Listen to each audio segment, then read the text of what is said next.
This show is part of the Head Stuff Podcast Network. Welcome, gather round the fireside and listen to a tale of Fionn McCool, Cullen, Deirdre of the Sorrows, Grania Whale. From giants right down to fairies, of both the drooping and solitary, and those who are sometimes scary. Anything goes by the fireside. Yeah. Fireside, the Puka Fireside, the Marrow Fireside. Kings and queens fighting heroes, don't you run from the fun, there's no need to hide. Sit by the fireside.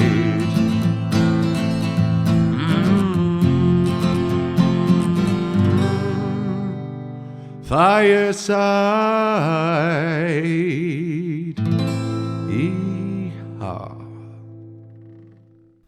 Hello and welcome to Fireside, the Irish storytelling podcast. Each episode of Fireside, we take a story from folklore mythology, we retell it, have a chat about the tale itself and about the craft, the culture and the history of storytelling. My name is Kevin C. O'Lahan. I'm your host and your Fireside Bard. Welcome to episode 204 on Fireside. Today on the Irish Storytelling Podcast, we have another one of the rave scale of the pre-tales to the Cattle Raid of Cooley, the great epic of Irish mythology. This is one of the other Tonbows, the other cattle raids. This is the Cattle Raid of Regemon. But before that, a very big welcome to any new and returning listeners. If this is your first episode, you're more than welcome to listen to this. I think this is very well a good example of what this podcast is and has become. And if you like that, why don't you trawl right back through maybe to the very beginning and see what we've been building up to over the last 4 years of this podcast and over 200 episodes. And if you're a returning listener, as always, thank you so much. All the normal quick ways, all the normal ways you can support the podcast. You can follow me over on Instagram at Fireside Bar. That's the place to message me and say hello. You can email me at thefiresidebard@gmail.com if you're not on social media. Ways you can support the podcast in a more direct way: you can buy my book, Garden Sea, my poetry collection, and Neo Myth of Home, which is available in paperback from the Headstuff website or in Kindle version on Amazon instantly, but we can ship the paperback all around the world. Exciting things coming in development with the book, which I'm very much looking forward to share, which I think I'll be able to share next week or the week after. But exciting news there, all coming. And if you want to, also you can support the podcast directly at Headstuff Plus at headstuffpodcast.com, where for as little as €5 a month, although you can pay more if you want, you can gain access to bonus material, not just for Fireside, but for all of the podcasts on the Headstuff Podcast Network. Those are all the hard sells out of the way. It's just us now. I'm recording to you. I'm back in the Knightsbrook Hotel in Trim in County Meath. I'm back in rehearsals for the world of musicals. We're about to set off on a short tour of the US. Any US listeners to the podcast, hit me up if you, well, first of all, if you're interested in musical theatre, of course, which you may or may not be, as this podcast doesn't really have anything to do with that. But it's all in my world anyway, and it's allowed me to travel a lot of places and discover new stories and folklores and mythologies, and I love taking the podcast on the road particularly. So do give me a shout out.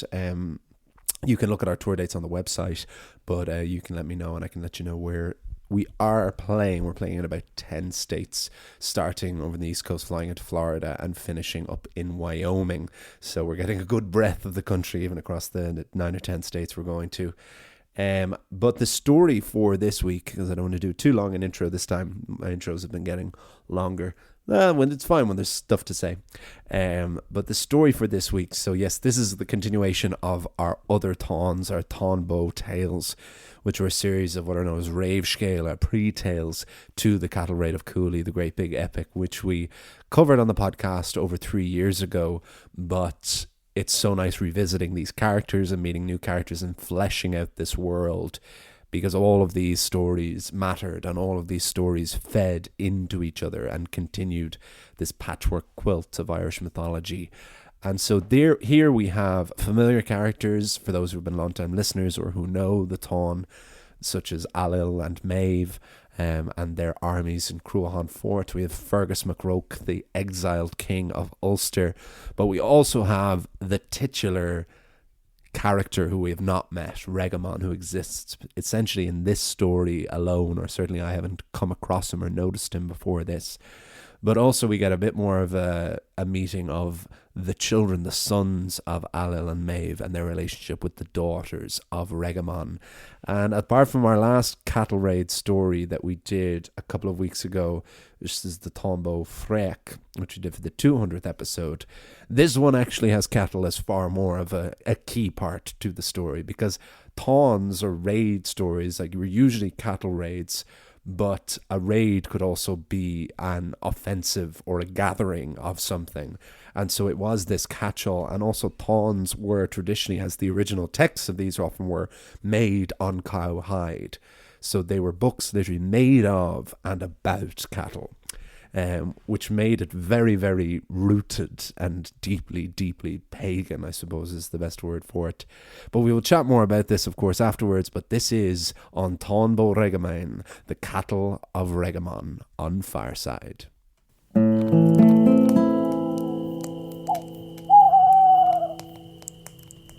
The Cattle of Regemon.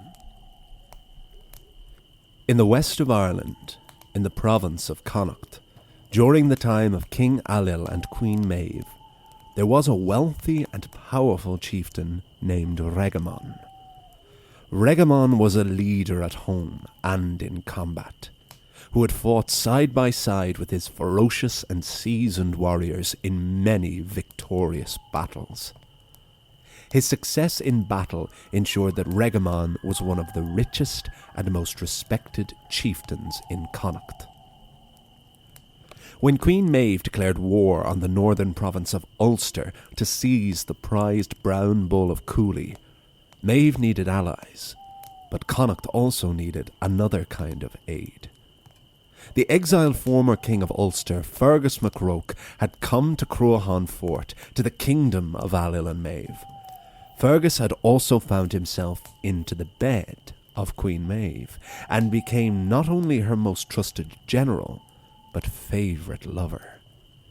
Maebh, her husband Ailill, and lover Fergus held council. Ailill said, "Our armies need feeding and paying, and Connacht needs stability while her armies are away. The chieftain with the most cattle and provisions is Regemon to the south.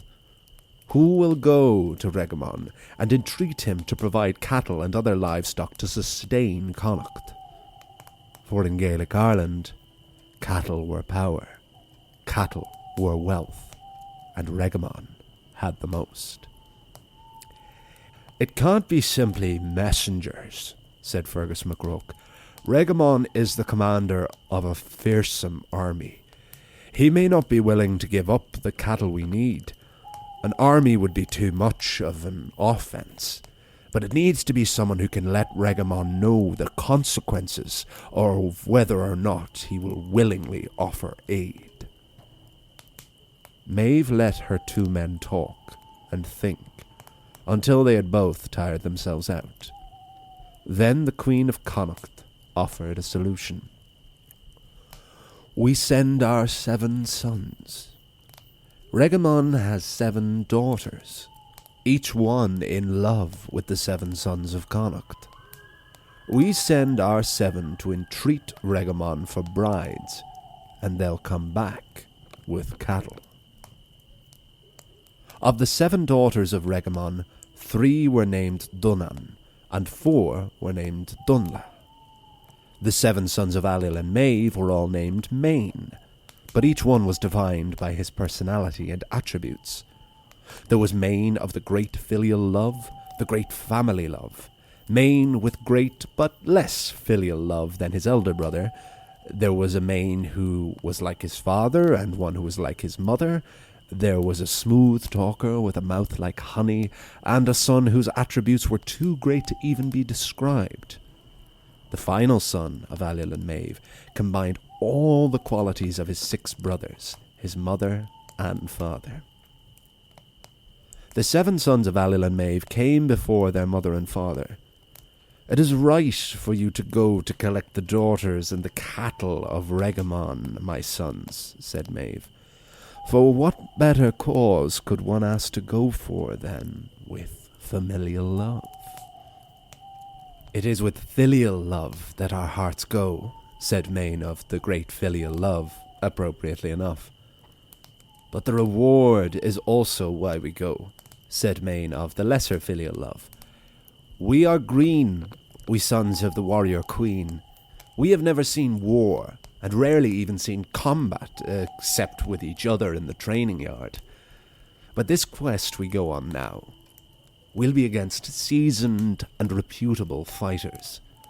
This will be the cementing of our legacy, or its destruction. The seven sons brought with them 140 Connacht warriors to Regemon's fort in the south of the province.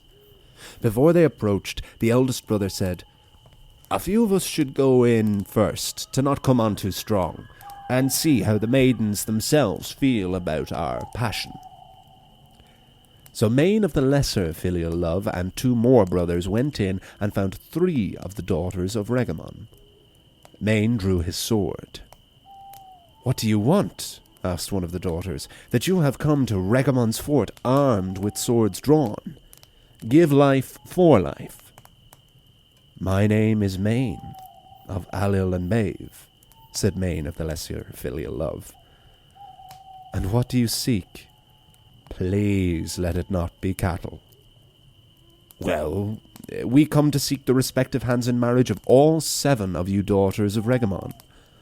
But we have also come for the cattle. Tell me why the latter is a problem." For again, dear listener, cattle were wealth, cattle were power.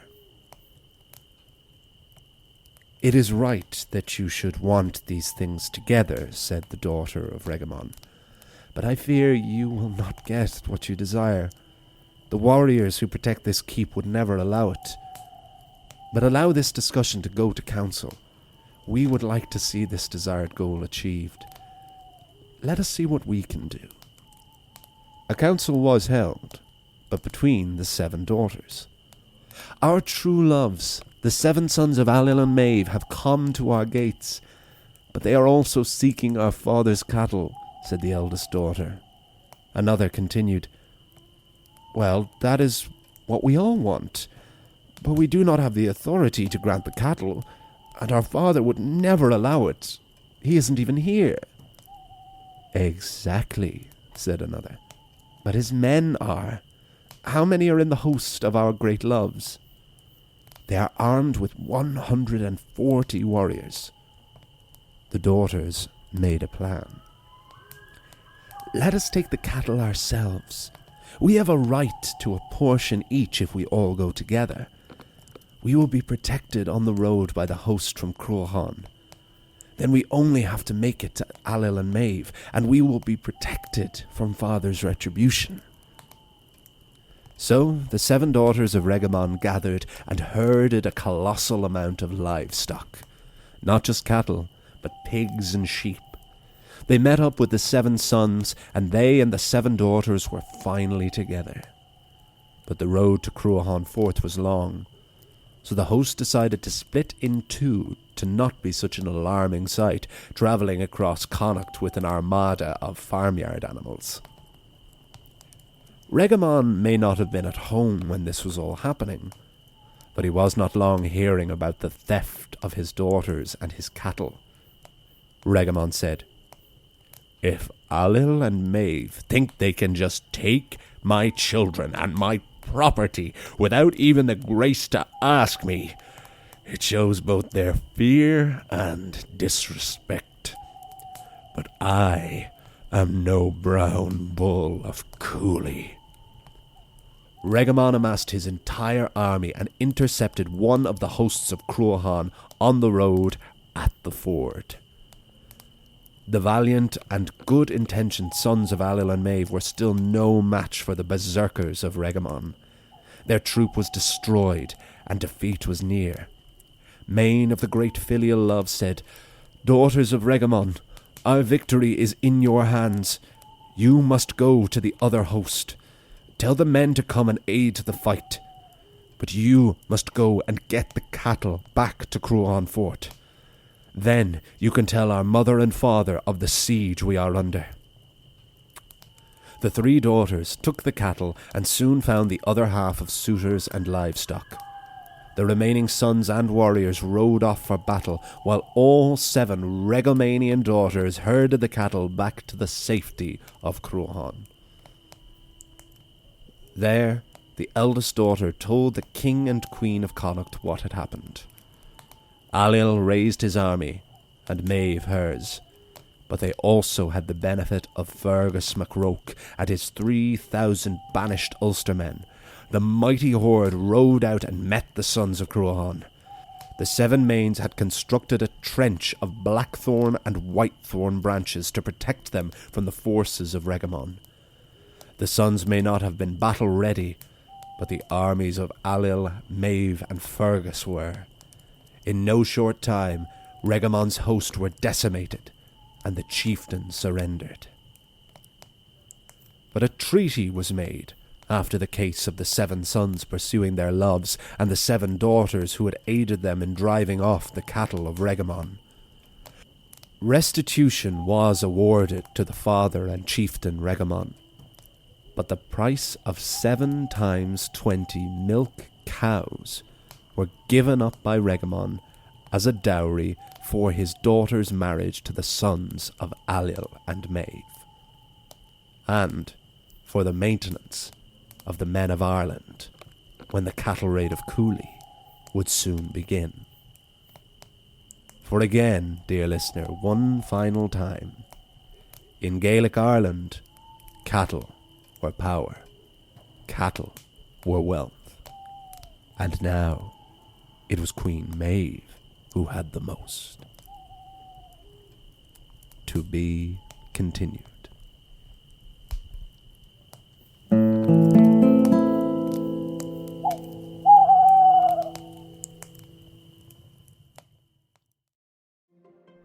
The Podcast Studios is the home of the Headstuff Podcast Network.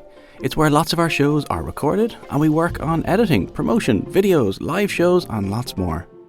As a podcast production company with 3 state-of-the-art studios for audio and video in Dublin city centre, we can work with you to tell great stories in a professional and engaging way. From government organisations to charities, arts groups to international brands, entrepreneurs to hobbyists, we've worked with everybody, and we can help you to get the word out. Whether you need studio time, you're hosting a live stream or webinar, or you need support with editing or marketing, we can tailor a package for you. For more info, head to thepodcaststudios.ie. And there we have the brief, tight and self-contained tale that is the Cattle Raid of Regemon. And I hope you all enjoyed it. Yeah, there's a lot. So what we have here, this gives real echoes to me of something that you see a lot in Germanic folklore and folklore in general and myth in general, of a group of children that are grouped together and are basically one, homogenized. They're like a hive mind. We don't really meet them individually. We'll have like 12 daughters or 12 sons, and they were always met together and they were always married off together. And it's a very specific trope to folklore and mythology specifically, I always feel, because nowadays we would never group anyone together because the idea of an entire host speaking as one seems so alien to our individualistic minds. But there's something very safe in the trope of it. I don't know. I kind of can't describe it, but I hope some of you at least will know what I mean. So we enter and we meet these, we meet Ailill and Maebh again preparing for war. And we get a very functional element of preparing for war. It's ironic that this entire war is being fought over Ailill being jealous of her husband, or Maebh being jealous of her husband for having exactly one bull better than her. That now to amass this army, this collected host of the provinces of Ireland to unite against Ulster for this pursuit, that for that to happen and for their armies to survive and for them to be paid and for the province to survive, they need more cattle. They need more cows. And cattle constantly. It was the important thing in Brehon law, the very, very important and sacred laws of Gaelic Ireland, both before and after the arrival of the Celts, even like laws that are going back thousands, over 1,000 and a half years, that every crime and every prize was always decided with cattle. If you killed someone or you married someone, someone always had to give the other person some form of cattle. Cattle were that important and that much a sign of wealth and then ultimately of power. So it's interesting that in Connacht you have these all-powerful Queen Maebh and King Ailill, but it really seems like Regemon is the one who is richer in this regard. Or certainly he has this aloof nature that he isn't automatically joining the fight and that he needs to be pursued, but they need to be tactical about this. They can't just send a messenger, they can't send an army. So that tells us that Regemon has this alienation to a degree, and that he isn't just automatically giving up, and that there is a fear there, that they feel like if they approach with an army that he could stand a chance, and they can't risk losing men and losing warriors before taking on this great battle. So Maebh uses her incredible mind and incredible skills of manipulation with her knowledge that the 7 daughters of Regemon are in love with the 7 sons of Ailill and Maebh. So she knows that sending the 7 sons as a disguise or as subterfuge will still result, is the perfect way to steal the cattle if theft is necessary. It's interesting, like it's hard to know what Maev's idea was. That did she have this dowry in mind all along? Because in adaptation, so this is, my version of the story came from the Yellow Book of Lecan, which is a source for a lot of these tales. I found an online link to it. What's really fun, what really makes this like treasure hunting for these other Taun tales, is that for some of them, I'm through a few of them now. This is only the second one I've done on Fireside, but source-wise, they're tricky to get. I always like to have a book in my hand, or at least an ebook of these sources, or try to read a couple of versions. But a lot of these, some have very vague descriptions or brief descriptions on some websites. Some have like a paragraph on Wikipedia. Some have more expansive pages.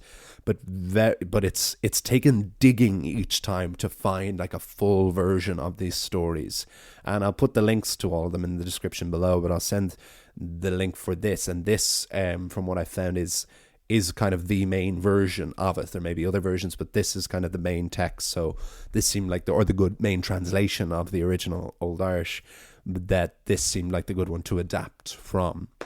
I was initially going to do another tale, which I will do again, another cattle raid of Nera, the adventures of Nera. But while I was doing that, which is a great story I can't wait to do, I discovered that this was a companion tale, which I don't see as much, having done them both now, having read them both, but I thought it was interesting that these two are paired. So it seemed like, and that the Tale of Regemon, typically in bardic circles, in gatherings, in big halls, that the Tale of Regemon was told before the Tale of Nera. So it seemed appropriate to bundle them two together. So that may be the next one that we do. I'm looking forward to sharing that one.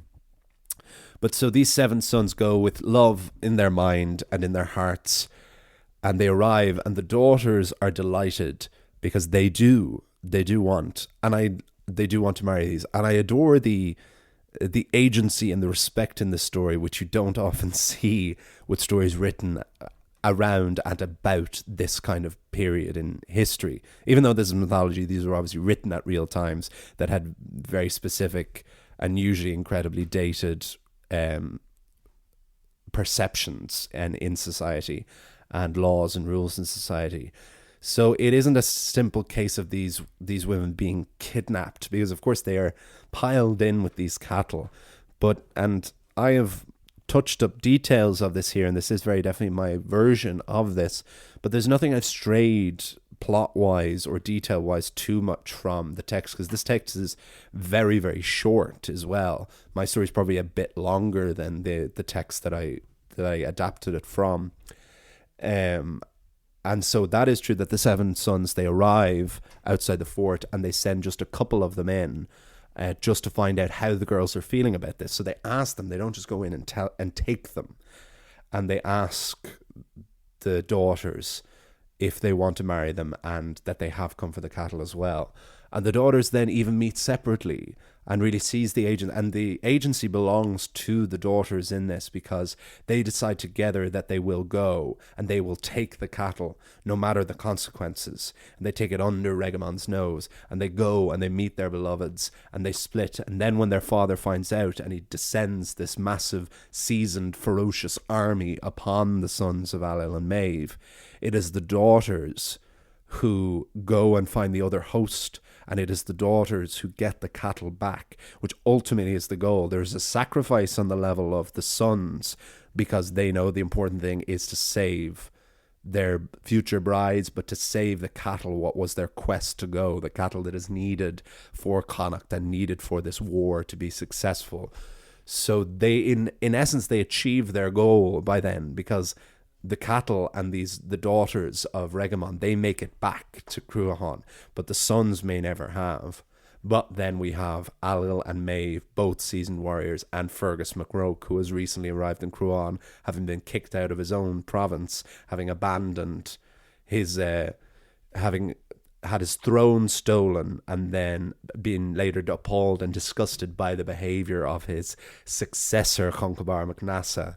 And so he is there, and the three of them are all incredible warriors and command a colossal army that once they go out, that once Regemon has drawn first sword, even though he was the one who had been offended, once his host is crushed, they're still all Connacht, they're still all one province. And even though this clan culture and this Tua culture that had in Ireland was very rarely united, that's what makes the Táin such an interesting story, is like you have so many armies and clans from so many different tribes all united against one tribe of Ulster.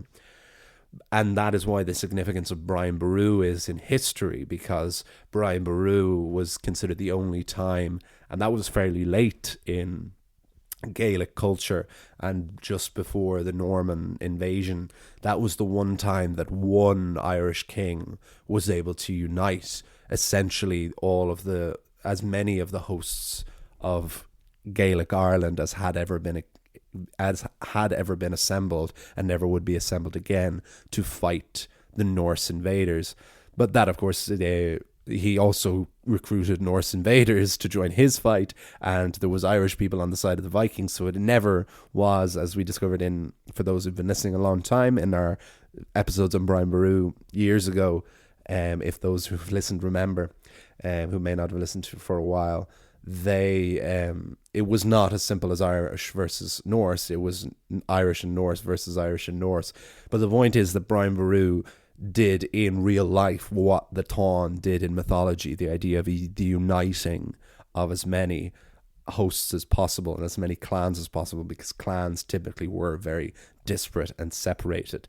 Hence Regemon being in Connacht and Maebh and Allil being basically High King and High Queen, and him still resisting them. But a treaty is still signed because it is still one province, and Allil and Maebh can't afford to lose any allies and any friends. And so Regemon is paid for the insult, for the theft, but then, as he consents to the marriage of his daughters to the sons of Allil and Maebh, he has to give a dowry. And the dowry, of course, has to be cattle. So there's a sense of it all working out in a way, in a very, very roundabout way. But it's a way that seemed to please everyone. Regemon defeated these sons and would have killed them. And then Allil and Maebh came and crushed his army. But he still stood up and was nearly able to avenge this wrong done to him.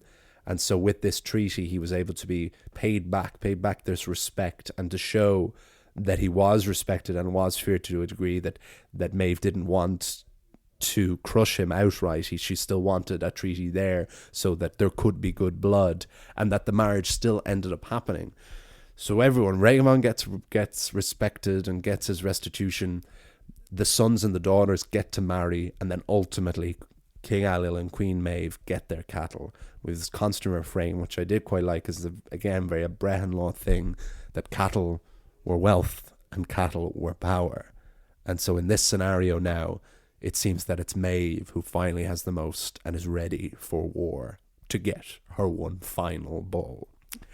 And so with that, I will wrap things up, but I hope you enjoyed this. It's again so wonderful to be in the world of the Ulster Cycle again. That was my favourite cycle. It is the great cycle, and it's the great challenge of this podcast, or one of them, to adapt it. And it's so nice to meet these characters again and be back in this world and covering new myths, you know, because there's endless folk tales, but some of the myths are harder to find, the less common ones, and when we've done so many of the major ones. But it's so nice to be 4 years later still discovering major tales from a major cycle like this. So as always, please do give me your feedback. Let me know how you're enjoying this, how you're liking the new cycle of Fireside and the new routine of it. Because next week we will have a folk tale again, another Irish folk tale, and then the week after that we will have another world tale, which at the moment will still be decided, but I'm thinking we're going to be exploring a mythology that I've always wanted to and haven't done before. We'll dip a toe in for an episode there, because I do want those episodes, the world mythology and world tale episodes, to be different every time, to not just focus on one for a couple of months. But after that, we will get back to the Tombo tales, and the Tombo tales will take us for the next few months, alternating with the folk tales and the world tales. So, as always, please do follow me on Instagram at FiresideBard. Email me at thefiresidebard@gmail.com. Buy my book, Garden Sea. The links are in the description below. Paperback from Headstuff. Kindle version from Amazon. Can ship all around the world. Support Headstuff Plus at headstuffpodcast.com. I will see you all. You'll hear me all next time. And remember, wherever you are and wherever you go, you can always join me by the fireside. This show is part of the Headstuff Podcast Network, a hub for the creative and the curious. Shows are produced in association with Headstuff and the Podcast Studios Dublin. Find out more or become a member at headstuffpodcasts.com.